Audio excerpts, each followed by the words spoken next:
by word are the revelation of Allah subhanahu wa ta'ala. So if I open the Quran and I do not find this joy, this connection with the Quran, it's not the problem with the Quran. The problem is from me, right? I have to fix myself.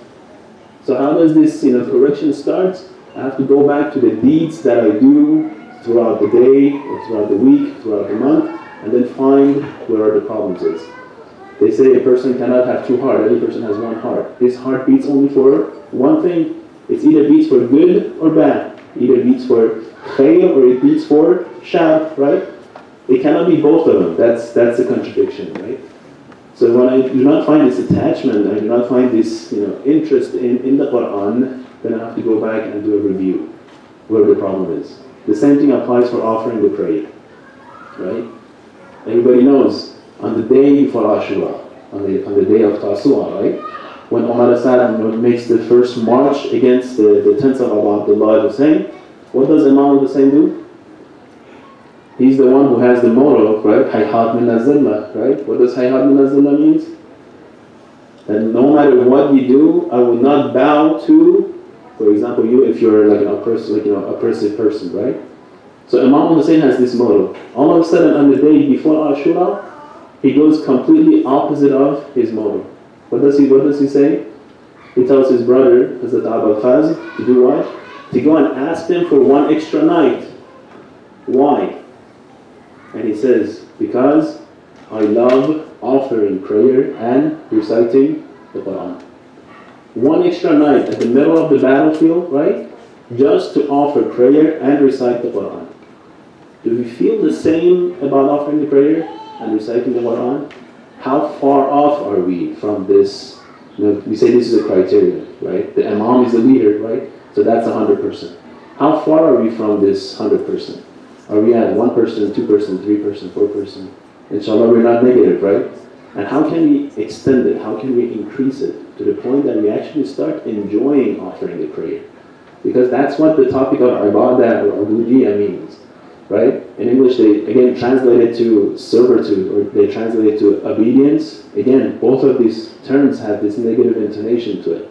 No, ibadah, we say we do it out of passion and out of love, not out of fear and out of being forced to, right? That's when we start actually acknowledging this taste and this sweetness of ibadah. When is the perfect time for that? The month of Ramadan. And usually everybody tends to feel this at the end of the month because the 30 days have passed. MashaAllah, you have done so many repentance, so many ask for so many forgiveness. At the end of the month, as we get closer to the end of the month, we tend to enjoy the matter of spirituality even more. So inshallah, we can benefit from this month even more so than the previous years. And I ask humbly for everybody to do prayers for all of the brothers and sisters. Don't only consider yourself or don't consider ourselves, but all the mu'mineen and mu'minat from around the world, because everybody's in need of the prayer. You cannot find a single person who can say, oh, I'm good, I'm well off, I'm all packed to go and I don't need any more help. No, on this path, everybody needs all the help that they can get, especially in the du'as and prayers. Allahumma salli ala Muhammadin wa ala Muhammadin wa ajjal farajahum wa akhrik ada'ahum.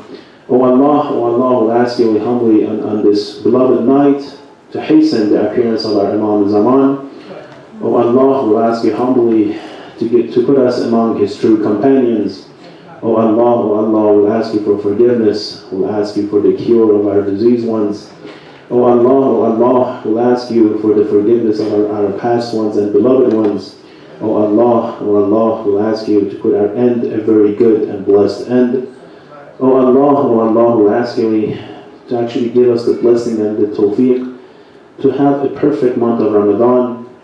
Oh Allah, we'll ask you for the ziyarah of the Ahlul Bayt in this dunya and their shafa'a intercession in the hereafter. Oh Allah, we'll ask you not to take us from this world if you're completely happy and satisfied with all of our actions. Oh Allah, we'll ask you humbly to enlighten our vision and our eyes with the appearance of Imam of Time, as the Sahib al-Asr al-Zaman. Oh Allah, we'll ask you to protect our future generations and family and children. Oh Allah, we'll ask you to put our hands in the hand of Ahlul Bayt on the first night of our departure. صلوا على محمد وآل محمد. اللهم صل على محمد وآل محمد.